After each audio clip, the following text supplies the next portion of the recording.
Hello friends, അപ്പോൾ ഞാനിന്നിവിടെ നിൽക്കുന്നതെന്ന് വെച്ചാൽ ഷാർജയിലുള്ള ഗ്രീൻ ഹെവൻ എന്നൊരു ഫാമിൻ്റെ ഫ്രണ്ടിലാണ്. ആക്ച്വലി നമ്മളിത് വ്ളോഗ് ചെയ്യാനോട്ടൊന്നും വന്നതല്ല, നമ്മളൊരു ഷൂട്ടിൻ്റെ ഭാഗമായിട്ട് ഇവിടെ എത്തിയതാണ്. ഇവിടെ എത്തിയപ്പോഴാണ് ഇതിൻ്റെ ഒരു ഭംഗി മനസ്സിലാകുന്നത്. അപ്പോൾ അത് നിങ്ങളെല്ലാവരിലും എത്തിക്കണമെന്നൊരു ആഗ്രഹം തോന്നിയത് കൊണ്ടാണ് ഞാനിപ്പോൾ ഈ വ്ളോഗ് ചെയ്യുന്നത്. ഭയങ്കരമായ തണുപ്പാണ്, കോട്ടൊന്നും എടുക്കാതാണ് വന്നത്. പക്ഷേ ഇവിടെ വന്നു കഴിഞ്ഞപ്പോഴാണ് ആ തണുപ്പിൻ്റെ ഒരു ഒരു ഭീകരത മനസ്സിലായത്. ഞാൻ നോക്കിക്കേ, കുതിരയിൽ പെൺകുട്ടികൾ രാവിലെ അവരെന്താണ് ജോഗിങ്ങിന് പോകുന്നതാണെന്ന് തോന്നുന്നു. നല്ല രസമുണ്ട് കാണാൻ. പെൺകുട്ടികളാണ് എല്ലാം. പെൺകുട്ടികൾ കുതിരപ്പുറത്ത് പോകുന്നുണ്ട്. ശരിക്കും ഒരു കേരളത്തിൻ്റെ ഒരു പതിപ്പാണിത്. നിങ്ങളത് കാണണം.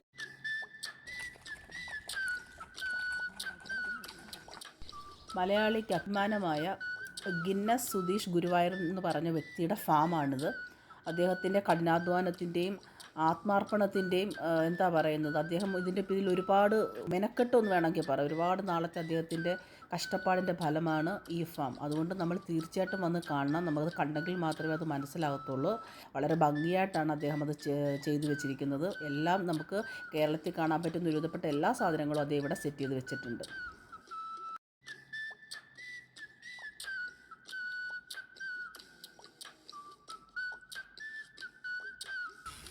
ഇത് നാരങ്ങയല്ല, പക്ഷെ എന്ത് ഫ്രൂട്ടാണെന്ന് മനസ്സിലാകുന്നില്ല. ഒരുപാട് ഫ്രൂട്ട് നിൽപ്പുണ്ട്. ആക്ച്വലി ചോദിക്കാൻ പോലും ഇവിടെ ഒന്നും ആരെയും കാണുന്നില്ല. ഗൈസ്, ഇത് ഏത് ഫ്രൂട്ട്സാണ് ആർക്കെങ്കിലും ഐഡൻറ്റിഫൈ ചെയ്യാമെങ്കിൽ ഒന്ന് കമൻറ്റ് ചെയ്തേക്കണേ.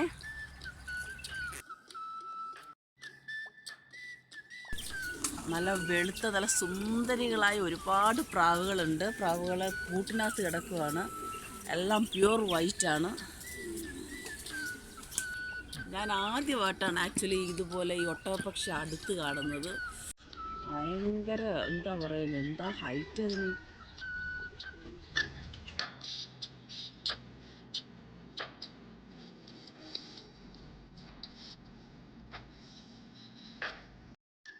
ഹായ്, നല്ല സുന്ദരന്മാരായ മുയൽക്കുട്ടന്മാരാണ്.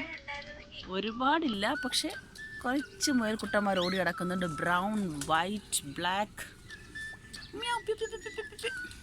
ഇതാണ് നമ്മുടെ 100 കോഴി കരക്കാട എന്ന് പറയുന്ന അരക്കാടയാണ് നിൽക്കുന്നത്. അരക്കാടയാണ് ഇത്. ടർക്കിയാണ്. എന്താ സൗണ്ട്! ഇത് ടർക്കിയാണ്. പക്ഷെ ഒരെണ്ണം മാത്രമേ ഉള്ളൂ ഇതിനകത്ത്. ഗിനിക്കോഴി ഇപ്പുറത്തുണ്ട്. എവിടെ പോയി? എന്തേണ്ടേ? ഇതാണ് നമ്മുടെ ഗിനിക്കോഴി. വാവ്, എന്താ ഡിസൈൻ! അടുത്തതായിട്ട് ഓർഗാനിക് പച്ചക്കറി തോട്ടമാണ്. അപ്പോൾ നമുക്ക് അങ്ങോട്ട് പോകാം. അവിടെ അത്യാവശ്യം വേണ്ട പച്ചക്കറികളെല്ലാം നട്ടു വളർത്തിയിട്ടുണ്ട്. കോളിഫ്ലവറാണ് നിൽക്കുന്നത്. നമ്മുടെ കുക്കുംബറാണ്. അയ്യോ, കുക്കുംബർ അല്ലല്ലോ അത്. രാജ്യത്തിൻ്റെ പേരെന്താ? അല്ല, അത് മുകളിലാ നീളത്തിൽ കിടക്കുന്ന. ഇതാ ഇവിടെ പംകിൻ അല്ല, അത് സ്നേക്ക് ഗോഡ് അല്ല. ആ ലൈൻ വരുന്ന സാധനം ഉണ്ടല്ലോ ഗ്രീൻ കളറിൽ. ഇത് തുറായിയാണ്. തുറായി എന്താണ് മലയാളം? പീച്ചിങ്ങ. നമ്മളിവിടെ തുറായി എന്നാണ് പറയുന്നത്. ഷോപ്പിലൊക്കെ വാങ്ങാൻ കിട്ടുന്ന ഐറ്റമാണ്. ഇത് ബ്രിഞ്ചലാണ്. നമ്മുടെ വഴുതനങ്ങ. പക്ഷേ അതിനകത്ത് ഫ്ലവേഴ്സ് ആയിട്ടേ ഉള്ളൂ. അതിൻ്റെ കായൊന്നും വന്നിട്ടില്ല. വളരെ ചെറുതായിട്ട് കാ പിടിച്ച് വരുന്നേ ഉള്ളൂ. ബ്രിഞ്ചൽ, വെണ്ടയ്ക്ക.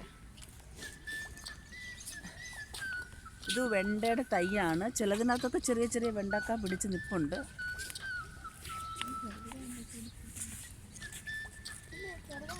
ഇതെന്തോ പങ്കിനോ? ഇത് ടൊമാറ്റോ. ഇത് ടൊമാറ്റോയും ടൊമാറ്റോ പിടിച്ച് തുടങ്ങുന്നതേ ഉള്ളൂ. അതിൻ്റെ സപ്പോർട്ടൊക്കെ കൊടുത്തിട്ടുണ്ട്. പക്ഷേ റെഡിഷ് ആയിട്ടില്ല ടൊമാറ്റോ. വെണ്ടയ്ക്ക.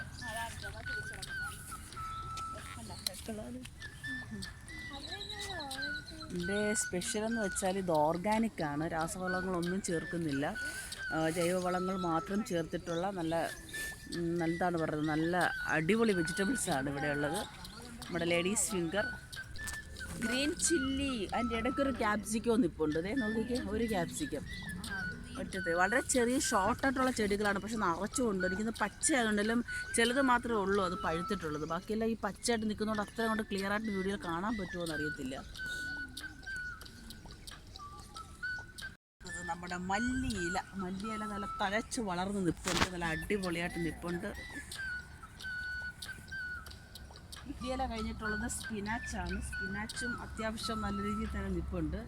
പിന്നെ നമ്മുടെ തനി നാടൻ ചുമന്ന ചീരയാണ് നിൽക്കുന്നത്. പക്ഷേ ചീരയെല്ലാം പൂത്തെനിക്കൊന്നും ഇവർ ഇതിൻ്റെ കുരുവെടുക്കാൻ വേണ്ടിയിട്ട് അങ്ങനെ നിർത്തിയിരിക്കുവാണ്. അത് അടുത്ത പാകാൻ വേണ്ടിയിട്ടുള്ള ഇതായിട്ട് നിർത്തിയിരിക്കുവാണ്.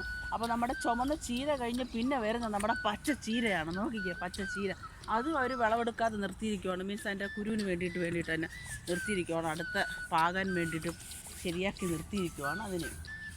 ഇനിയാണ് നമ്മുടെ സൺഫ്ലവറിലോട്ട് നമ്മൾ പോകുന്നത്. വാവ്, സൺഫ്ലവർ ഇപ്പോൾ ശരിക്കും ഒരു ദിക്ക് മനസ്സിലായി. നമ്മുടെ സൂര്യൻ ഉദിച്ച് അങ്ങോട്ട് വരുന്നതേ ഉള്ളൂ. അപ്പോൾ ആ ഭാഗത്തോട്ട് സൺഫ്ലവർ എല്ലാം തലചായ്ച്ച് നാണം കുണിക്ക് നിൽപ്പുണ്ട്.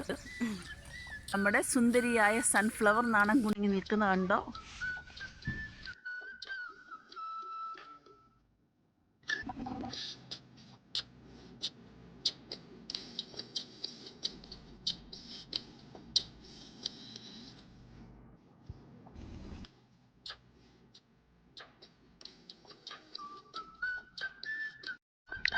അങ്ങനെ ഞങ്ങൾ മുകളിൽ എത്തിയിട്ടുണ്ട്. മുകളിൽ നിന്നുള്ള വ്യൂ എടുക്കാം.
അതുപോലെ അതിമനോഹരമായ ഒരു കാഴ്ചയെന്ന് പറഞ്ഞാൽ ഈ ഫാമിൻ്റെ ഒരു കുളവും ഒരു വള്ളവുമാണ്. വള്ളത്തിലോട്ട് കയറാൻ സ്റ്റെപ്പ് വെച്ചിട്ടുണ്ട്. സ്റ്റെപ്പ് കയറി വന്നു കഴിഞ്ഞാൽ നമുക്ക് വള്ളത്തിൽ കയറിയിരിക്കാം.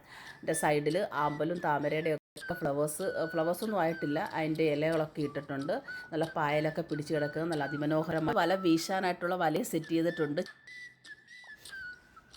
ഞങ്ങൾ തിരിച്ചു പോവുകയാണ്. ഇതിൻ്റെ ഒരു സൈഡ് മാത്രമേ കവർ ചെയ്യാൻ പറ്റുള്ളൂ, അതിനുള്ള സമയം ഞങ്ങൾക്ക് കിട്ടിയിട്ടുള്ളൂ. അപ്പോൾ നിങ്ങളെല്ലാവരും വരണം, വന്ന് കാണണം, അദ്ദേഹത്തിനെ സപ്പോർട്ട് ചെയ്യണം. അതുപോലെ എൻ്റെ ചാനൽ ആദ്യമായിട്ട് കാണുന്നുള്ളവർ സബ്സ്ക്രൈബ് ചെയ്യണേ, ഒന്ന് ലൈക്ക് ചെയ്ത് കമൻറ്റ് ചെയ്ത് ഷെയർ ചെയ്തേക്കണേ. അതുപോലെ ആ ബെല്ലൈക്കൺ ഒന്ന് എനേബിൾ ചെയ്യണേ.